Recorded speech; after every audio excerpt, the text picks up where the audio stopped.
Shit.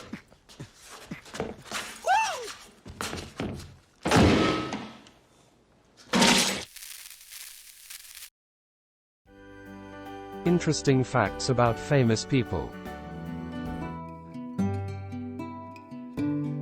Western parody movies. There's little doubt Westerns are a serious business. They are all about tough, dangerous, and miserable lives that eventually blow away with the tumbleweed. Death is served up like candy for kids. Bad guys will blow you away for a dirty look.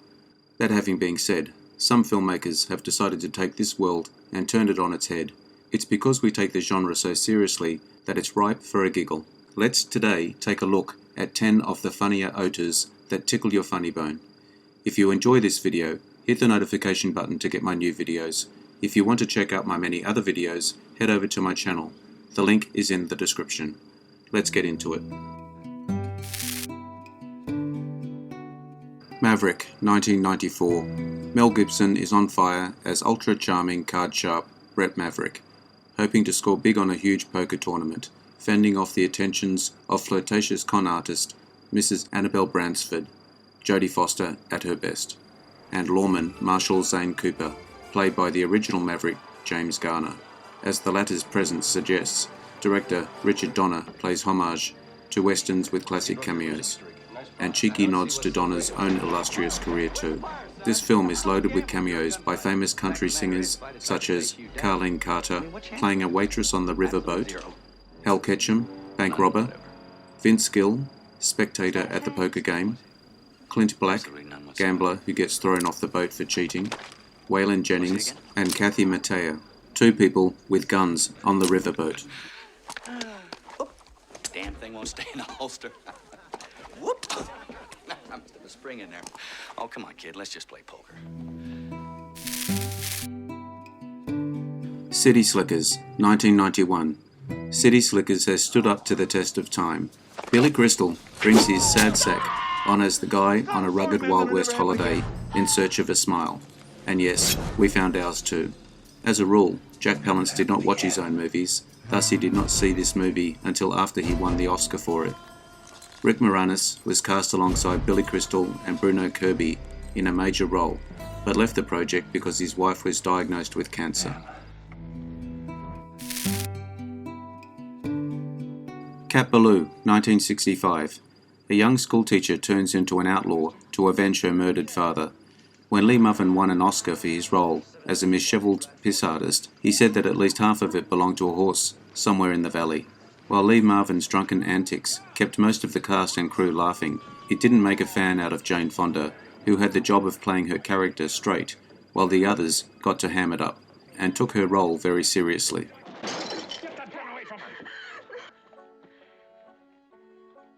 You won't make me cry. You'll never make me... Support your local sheriff, 1969. In the Old West, a man becomes sheriff just for the pay, figuring he can skedaddle if things go south. In the end, he uses ingenuity instead. He stuck your finger in what? It's that man again, James Garner, charm personified, as the wandering badge man in need of a little local love in this knowing send-up with a suggestion of counterculture about it. Every sheriff should have lazy-eyed Jack Elam as his deputy. Though not a sequel, nor related to this storyline, this movie was followed by Support Your Local Gunfighter, 1971, with most of the cast intact playing similar characters. Walter Brennan's part was a spoof of his part in My Darling Clementine, 1946, in which he was head of the Clanton clan.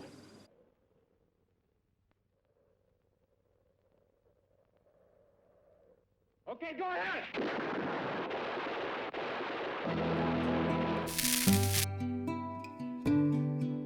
Rango, 2011. Cold-blooded lizard, warm-blooded laughs. Decked out in Hunter S. Thompson's finest, Rango is a cowardly chameleon that becomes sheriff of the water-challenged town of Dirt. Much like its lead character, as he stumbles out of the desert, this underrated animated film quickly proved its mettle. An affectionate send-up. Make mine a cactus juice, hombre. Make it a double. Clint Eastwood is the visual inspiration for Spirit of the West. In the back of his golf cart, the Spirit has 5 Oscar-like film awards, which Rango calls Golden Guardians. Eastwood had received exactly 5 Oscars. In the beginning of the film, Rango lands on the windshield of a red convertible in the desert. The driver, car, passenger, and location all are modelled after Johnny Depp's portrayal of Hunter S. Thompson, Raoul Duke, in Fear and Loathing in Las Vegas, 1998.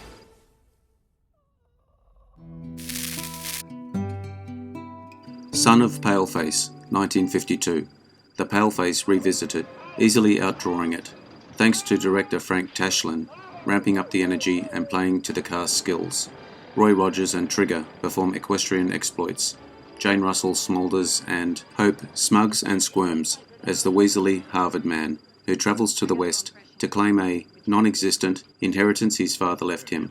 Tashlin and Hope ensure heaps of one-liners. I'm an innocent man, and if you have any justice in you, you'll accept my bribe. The sight gags by the 10-gallon hat. The look Hope gives Rogers upon discovering that he's only into horses is well worth a chest full of riches, and not just Russell's. Bob Hope offered the role of Mike to Maureen O'Hara, but she turned it down. O'Hara loved the script, but was going through an unhappy period in her marriage, and felt that she would not be able to be funny in the film. Several Frank Tashlin visual gags in this film were reused for the Jerry Lewis movies directed by Frank Tashlin. For instance, the trapped under the door bit and the rotating barber's chair.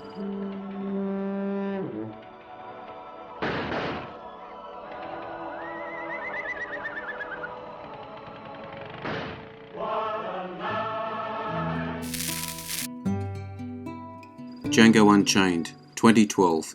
Slavery may not be a guaranteed way to raise a few laughs, but Quentin Tarantino has always had a soft spot for an unusual giggle, helped by a sense of timing. This violent story of racism, deathless love, and loveless deaths is full of cutting dialogue, lilting lyrically out of the mouth of Christoph Waltz's bounty hunter, Dr. King Schultz, and literally killer punchlines. During the filming of one of the dinner scenes, Leonardo DiCaprio had to stop the scene because he was having a difficult time using so many racial slurs. Samuel L. Jackson then pulled him aside, telling him, "This is just another Tuesday for us." Jamie Foxx used his own horse, Cheetah, in the movie. He got it 4 years prior as a birthday present. Kill white folks and they pay you for it? What's not to like? I like the way you die, boy. Back to the Future, Part 3, 1990. To all those who complained that Back to the Future 2 had gotten too dark and complicated, morons as they're known, the trilogy finale brings back the good old times of spittoon full and then empties it over Buford Tanner, as Marty travels back to good old 1885 to aid the misplaced Doc. It gives the filmmakers the opportunity to not just give the Western genre a fun little trip to the outhouse. The Clint Eastwood callbacks are a doozy, but also throw in a bunch of cute, cannily constructed meta-giggles out to the series. Fans that are so sharp-eyed they can shoot the fleas off a dog's back at 500 yards. When filming the scene where Buford, Mad Dog Tanner, tries to lynch Marty, Michael J. Fox was accidentally hanged, rendering him unconscious for a short time. Clint Eastwood was asked for permission about his name being used for Marty in the film. He consented and was said to be tickled by the homage.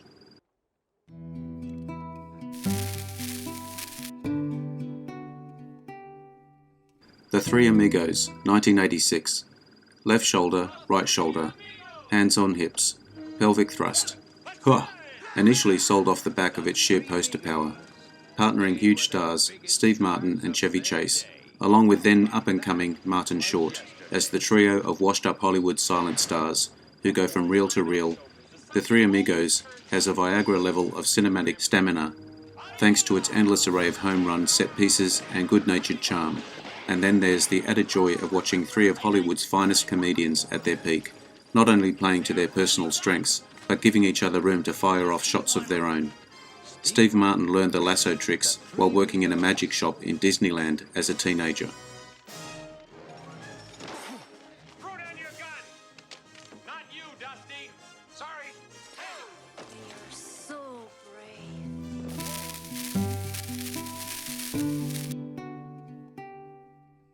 Blazing Saddles, 1974.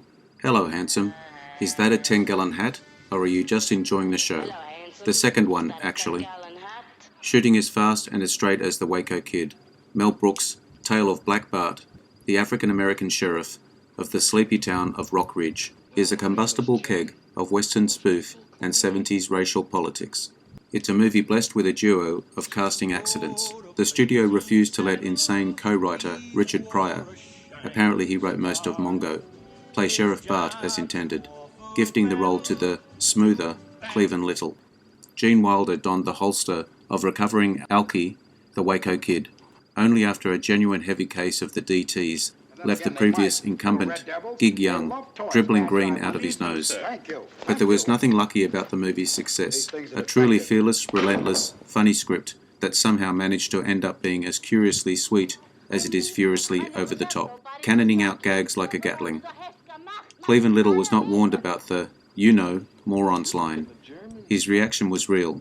When the film was first screened for Warner Brothers executives, almost none of them laughed, and the movie looked to be a disaster that the studio would not release.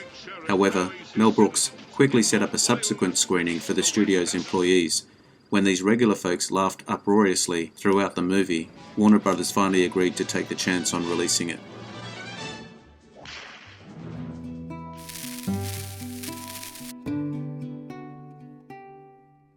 I hope you enjoyed the video. Let me know what you think in the comments.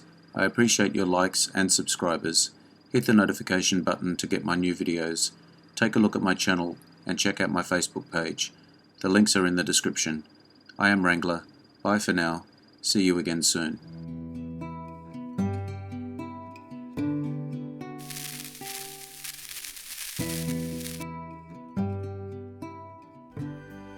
Interesting facts about famous people.